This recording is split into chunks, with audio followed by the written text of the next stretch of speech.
So you have this magnificent guidance system within you. The guidance system that we would like you to turn your attention to is the pre-manifestation guidance. And what we mean by that is, you can tell by the way you feel about every subject that you approach which way it's leaning. Now, there is another approach that you can take that is effective also, although a little more cumbersome, and we call that post-manifestation guidance. And that one goes like this. How did it turn out? In other words, what you're thinking and what you're feeling and what's manifesting are always perfect vibrational matches. So it is helpful to say, well, I see how this turned out, and I recognize the feelings I was having along the way that matched the feeling of it. Now it has turned out. So next time I think I will try to tweak my thinking, direct my thinking a little bit more discriminately in order to maybe affect another outcome. We think that's nice. But the thing about that is, once something has manifested, especially if it's up close to you, which things that manifest in your experience usually are, they are your creation, so they usually hang around pretty close to where you are. Once they've manifested, you tend to observe them. And when you observe them, you tend to perpetuate them. Whatever you're giving your attention to causes you to offer a vibration that maintains it. And that's why so many people have a hard time at first accepting that they can create their own reality. Because many people say, Abraham, that can't be true. I would not have done this thing I do not want to myself. And we say, we didn't say you wanted it and therefore created it. We said you created it.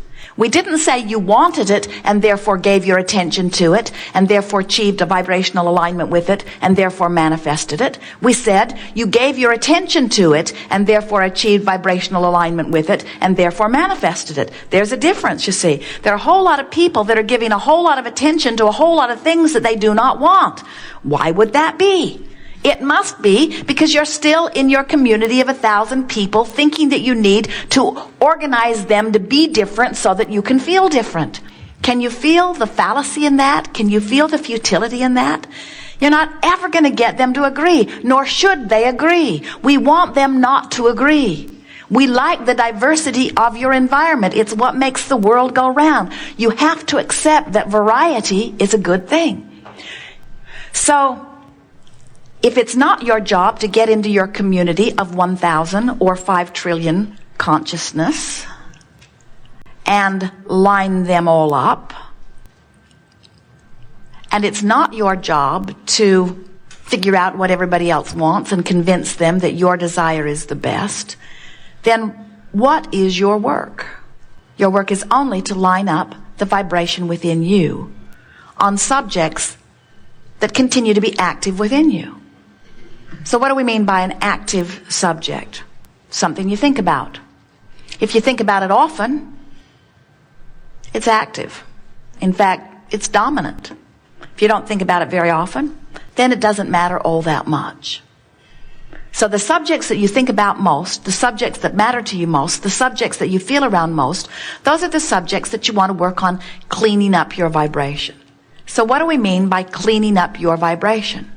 We mean getting better at sifting what you see in your community of 1,000 people, getting better at sifting through what you remember from your past experiences, getting better at sifting what you're observing now, getting better at sifting what you're imagining. And what is the criteria that you would use for sifting? Well, it's the same criteria you use at the buffet line. You take what you think will please you, and you leave the rest. In other words, have you ever gotten something in your mouth that surprised you and was horrible? Did you put it in your mouth next time you saw it? Or did you say, no thank you, please? So the same thing is true. Did you ever think a thought that thrilled you when you thought it? Go back to those and dish up lots. Did you ever think a thought that horrified you when you thought it? Frightened you when you thought it? Made you furious when you thought it? Those are the thoughts you want to leave behind.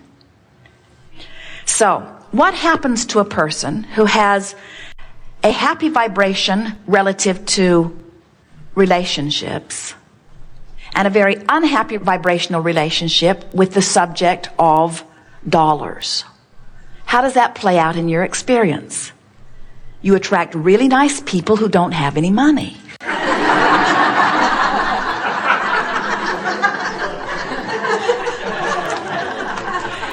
What about a person who has a really pure vibration relative to money? She grew up in a family where money wasn't a problem. She inherited a nice clump of money. Money flows to her easily. Because she doesn't worry about money, she keeps winning them from Pepsi bottles and lotteries. And when she puts money in the slot machine, more money comes out. In other words, she's got this vibration going about money. What happens to a person who has a wonderful vibration about dollars, but who has never seen a relationship work? She attracts lots of rich men who dump her, or something like that. So in all of this vibrational averaging, what happens to your vibrational mix? If you're vibrating in a high pure vibration relative to one subject and in a rotten vibration relative to another subject, where are you in terms of most things? Well, it depends on how much airtime which of those subjects gets. In other words, if you are more often focused upon the aspects of your life that feel good, then your vibrational average is improving and your life goes pretty well. You get the sense of it? But if the thing that's bothering you the most is the thing that you think about the most, then it dominates your vibration and it bleeds over into all kinds of other things. That's why it's not very difficult for you to assign moods or attitudes to yourself or others. We want to turn your attention to the only thing that really matters, and that is your vibrational attitude. What you're doing vibrationally is everything, because you're constantly offering a signal, and the signal is being responded to by everything. Everything that is coming to you, every thought you think, every interaction you have, every manifestation, every circumstance and event is coming back to you in perfect vibrational matching of what you're outputting. So when you look at something that you want and you say yes to it, your attention to it activates a vibration within you about it, and things like that then come into your experience. But when you look at something that you don't like or you don't want and you shout no at it, you achieve a vibrational alignment with this thing you do not want, and things like it come into your experience, because there is no exclusion in this vibrational universe. Everything is about attraction. Everything is about inclusion. So what you think and how you feel and what comes to you always matches every single time. So when you hear that and we can feel you getting it as we're speaking it here, doesn't it now make sense to you that it would be of value to you to begin to direct your thoughts more specifically, more selectively sifting the thoughts that you think about in order to more specifically achieve a vibration that when it comes back to you will please you when it gets there? Yes?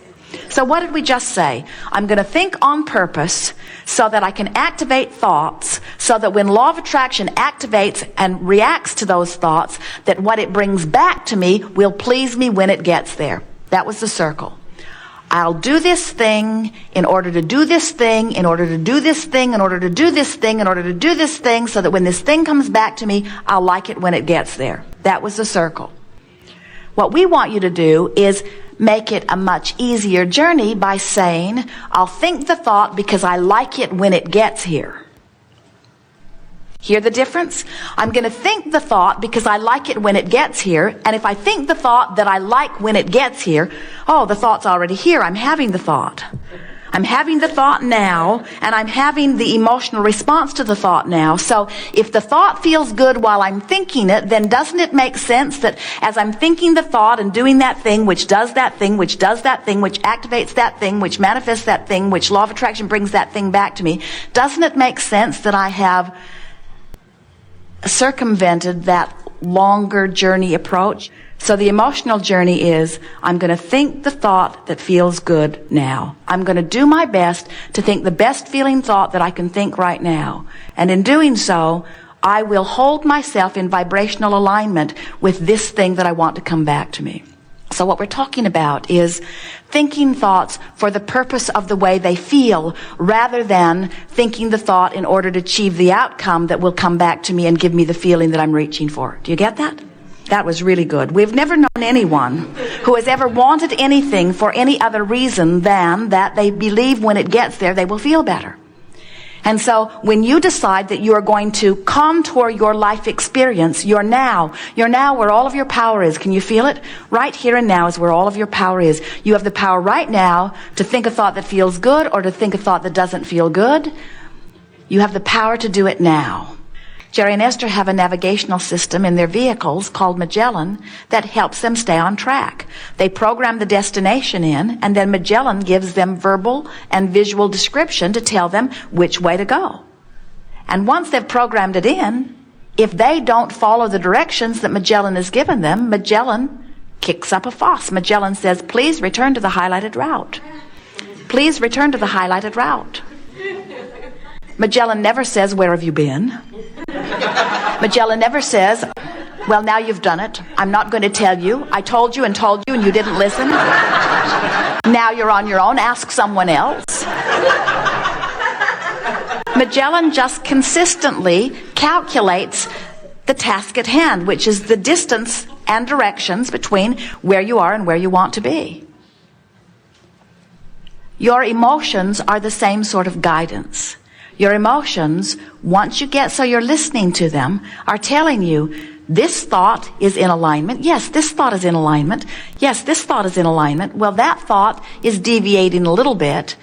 Magellan, or your own guidance system, is never saying it's wrong of you to think that thought, it's bad of you to think that thought.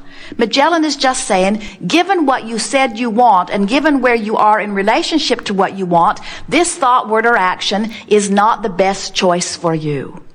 There's no judgment in your emotions. It's just a simple vibrational fact of relationship between where you are and where you want to be.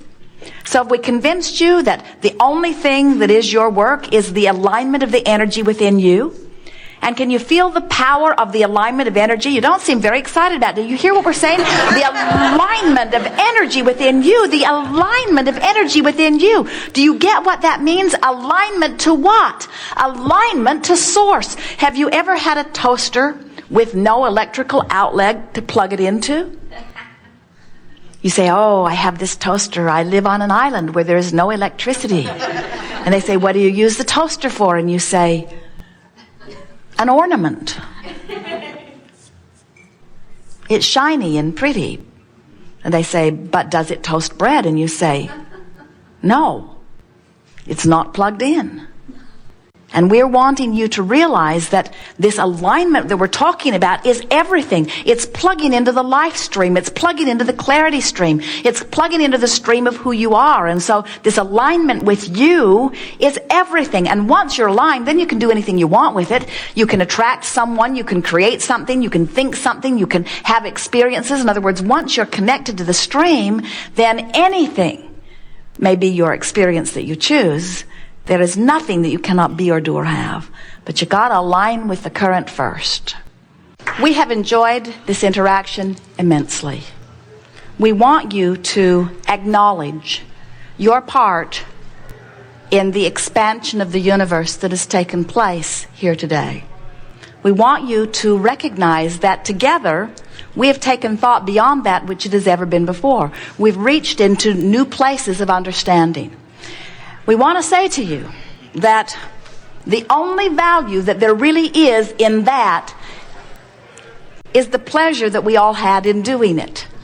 We don't want you to feel that we get together to expand the universe because the universe needs to be expanded.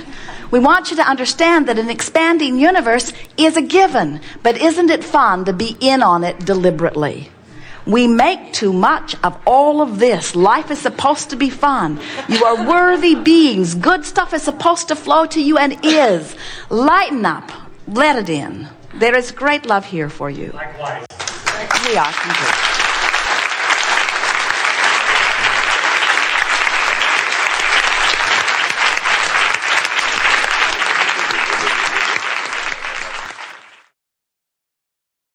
Don't forget to like and subscribe our channel to appreciate our work.